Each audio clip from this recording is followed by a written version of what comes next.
자, 이번 시간에 마태복음 4장 말씀 우리 함께 보겠습니다. 기도하겠습니다. 하나님 아버지, 예수님의 행적 우리가 보면서 정말 우리의 마음과 생각이 예수님 닮아가게 하시고 예수님께서 가신 그 길 따라가는 시간 되게 도와주옵소서. 우리를 회복시켜 주옵소서. 예수님의 이름으로 기도합니다. 아멘. 자, 마태복음 4장 말씀은 이제 예수님께서 본격적으로 사역을 시작하시면서 첫 관문인, 어찌 보면은 첫 관문이라고 할 수 있는 이 사탄의 시험 가운데 예수님이 두시죠. 사실 하나님이신 예수 그리스도께서 사탄의 시험 받는다는 것 자체도 참 이게 뭐 어울리지 않는 일이지만, 예수님께서는 친히 인간의 모습으로 오셔서 우리 인간을 대변하셔서 그 시험까지도 이기시고 사탄을 물리치시는 그 본까지 우리에게 보여주신 겁니다. 그래서 결국에는 우리가 직접 사탄을 이길 수 있도록 그렇게 하나님께서 길을 인도하실 겁니다.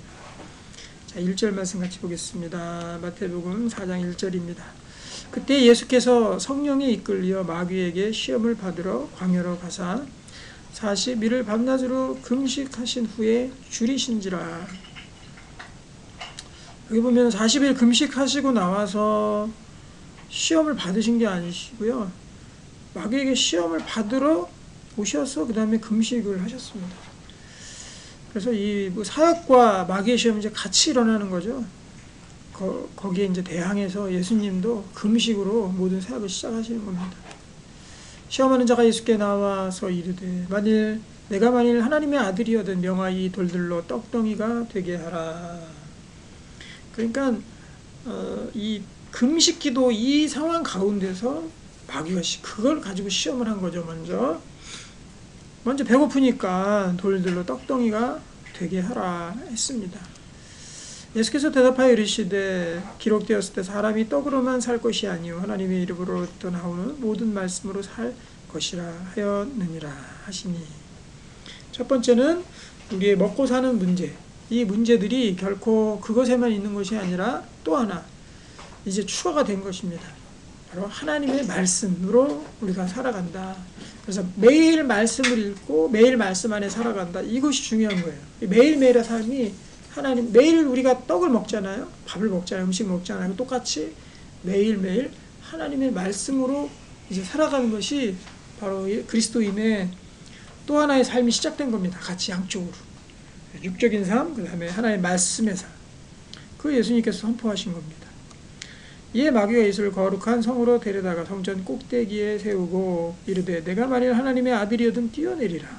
기록되었으되 그가 너를 위하여 그의 사자들을 명하시리니 그들이 손으로 너를 받들어 발이 돌에 부딪히지 않게 하리로다 하였느니라. 자, 두 번째 시험은 바로 성전 꼭대기에서 뛰어내려라.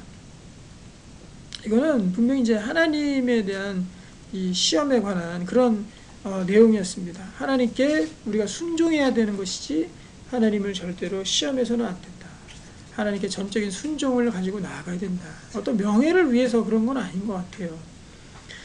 뛰어내리라 그러면은 그의 사자들이 너의 발을 돌이 부딪히지 않게 할 것이다 라고 그렇게 성경을 왜곡해서 이 사탄 마귀가 예수님 시험합니다. 그럴 때 예수 그리스도께서 시험하지 말라고 그렇게 하나님 말씀으로 다시 이기십니다. 7절 예수께서 이르시되 또 기록되었을 때 주 너희 하나님을 시험하지 말라 하였느니라 하시니, 그러니까 하나님에 대한 전적인 신뢰와 순종, 그걸 이제 요구하는 거죠. 그 삶 속에서 우리가 살아가야 된다라는 것들을 또 예수 그리스도께서 가르쳐 주십니다. 8절 마귀가 또 그를 데리고 지극히 높은 산으로 가서 천하 만국과 그 영광을 보여 이르되 만일 내게 엎드려 경배하면 이 모든 것을 내게 주리라. 이것은 사탄 마귀하고 손잡는 순간에 우리가 모든 것을, 이 세상 모든 것을 가질 수 있을 것만 같은 그런 착각이 듭니다. 쾌락, 또 우리의 정욕, 또 우리의 우리가 즐기는 것들, 또 우리가 중독돼 하고 싶은 마음대로 할 수 있는 그 일들, 죄죠. 죄 가운데 있는 일들이 대부분이에요. 그런 것들을 우리 하면서 살아라 라고 이제 주문하는 겁니다. 그때 10절 예수께서 말씀하시되 사탄아 물러가라. 기록되었을 때 주 너희 하나님께 경배하고 다만 그를 섬기라 하였느니라. 오직 주님과 함께 가야 된다. 이렇게 가르치고 있습니다. 자, 11절. 이에 마귀는 예수를 떠나고 천사들이 나와서 수종드니라. 예수께서 요한이 잡혔음을 들으시고 갈릴리로 물러가셨다가 나사렛을 떠나 스불론과 납달리 지경 해변에 있는 가버나움에 가서 사시니 이는 선지자 이사야를 통하여 하신 말씀을 이루려 하심이라 일렀으되. 이제 여기에서 나사렛 예수라 부르는데 이제 나사렛으로부터 떠나서 스불론과 납달리 지경까지 가버나움에 가서 이제 주님께서 사역을 하셨습니다. 이것도 역시나 선지자의 예언 속에 있는 거죠. 이는 선지자 이사야를 통해서 하신 말씀을 이루려 하심이라 일렀으되 스불론 땅과 납달리 땅과 요단강 저편 해변 길과 이방의 갈릴리여 흑암에 앉은 백성이 큰 빛을 보았고 사망의 땅과 그늘에 앉은 자들에게 빛이 빛이었도다 하였느니라. 그렇죠. 이 땅 가운데 예수 그리스도께서 가심으로 말미암아서 흑암에서 빛의 땅으로 바뀐 겁니다. 이때부터 예수께서 비로소 전파하여 이르시되 회개하라 천국이 가까이 왔느니라 하시더라. 비로소 예수님께서 복음을 전하셨습니다. 회개하라 천국이 왔다. 18절. 갈릴리 해변에 다니시다가 두 형제 곧 베드로라 하는 시몬과 그의 형제 안드레가 바다에 금을 던지는 것을 보시니 그들은 어부라. 베드로와 형제 안드레 두 명을 먼저 제자들을 만나셨습니다. 말씀하시되 나를 따라오라 내가 너희를 사람을 낚는 어부가 되게 하리라 하시니 그들이 곧 그물을 버려두고 예수를 따르니라.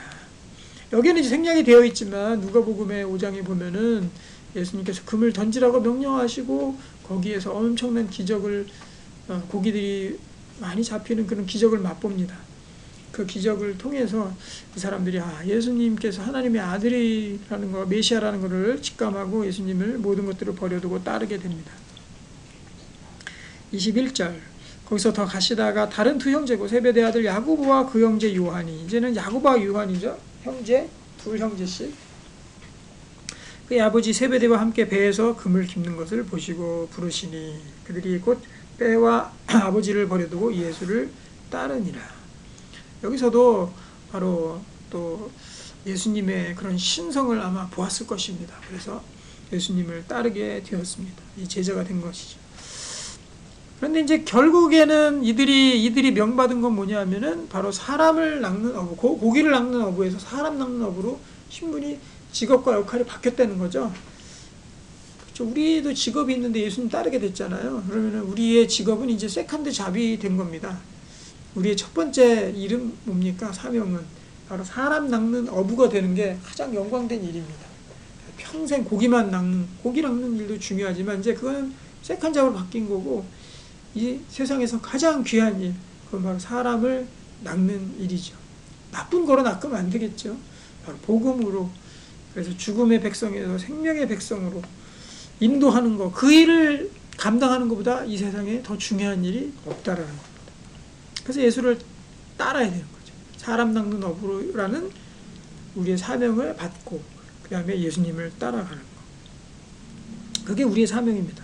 예수께서 온 갈릴리에 두루 다니사 그들의 회당에서 가르치시며 천국 복음을 전파하시며 백성 중에 모든 병과 모든 악한 것을 고치시니, 여기 보면은 병 고치는 것, 그 다음에 악한 것을 고쳤다라는 기록이 있습니다. 예수님께서 하신 사역들, 귀신을 내어 쫓고 병을 고치신 사역, 대표적인 사역입니다. 그런데 이 사역 중에서 바로 악한 것을 고쳤다 그랬죠. 악한 것을. 우리가 단지 병뿐만 아니라 우리가 아픈 이 육신적인 병보다도 더 우리가 많은 것은 뭐냐면 악함 속에, 죄악 가운데 우리가 아파하고 병들어 있는 겁니다. 죄악의 병, 죄의 병들이 우리 가운데 들려져 있는 거죠. 그 악함을 우리가 고쳐야 됩니다. 그래서 하나님께서 우리에게 주신 이 선한 육신 가운데 이 죄의 악함들 가운데 병들어 있어요. 그런 경우가 너무 많습니다. 그것들을 우리가 치유받아야 됩니다. 말씀으로, 예수님의 손길로 우리의 병과 모든 것들을 치유받아야 됩니다. 악한 것들. 24절. 그의 소문이 온 수리아에 퍼진지라 사람들이 모든 앓는 자 곧 각종 병에 걸려서 고통당하는 자, 귀신 들린 자, 간질하는 자, 중풍병자들을 데려오니 그들을 고치시더라. 예수님의 본격적인 사역이 시작되었습니다. 갈릴리와 대가볼리와 예루살렘과 유대와 요단강 건너편에서 수많은 무리가 따릅니다. 예수님께서 시험을 이기시고 이 땅에서의 귀한 사역을 이제 시작했습니다. 그래서 사실 교회도요, 다른 것들 없습니다. 병 고치는 사역도 교회의 큰 사명 중에 하나고요. 그 다음에 귀신 내어 쫓는 거, 그리고 정신적으로 어려움 갖는 사람들, 그런 사람들을 고치는 일이에요. 악한 것을 고치고, 그리고 우리의 병을 고치고, 그거 두 개죠, 뭐. 그렇죠. 우리 육신이 건강하게 되는, 우리의 정신이 또 영적으로 병든 것들, 중독되어 있는 것, 이런 것들이 고쳐지는 것, 죄로부터 고침을 받는 것, 이것이 가장 중요한 우리의 또 귀한 사역이 될 줄로 믿습니다. 예수님과 동행하면서 이러한 사역에, 사람 닦는 업으로 사역에 동참하는 우리들의 모습들 되게 소망합니다. 기도하겠습니다. 주님 아버지, 우리 하나님께서 우리를 초대하시고 우리에게 귀한 사람 닦는 그런 사명을 주신 줄로 믿습니다. 이제 하나님, 우리도 같이 사람 낫게 하여 주시고, 정말 병 가운데서 또 악함 가운데서 우리가 사람들 많이 구해낼 수 있도록, 그런 사명자의 삶 살아갈 수 있도록 주께서 인도해 주시옵소서. 예수님의 이름으로 기도합니다. 아멘.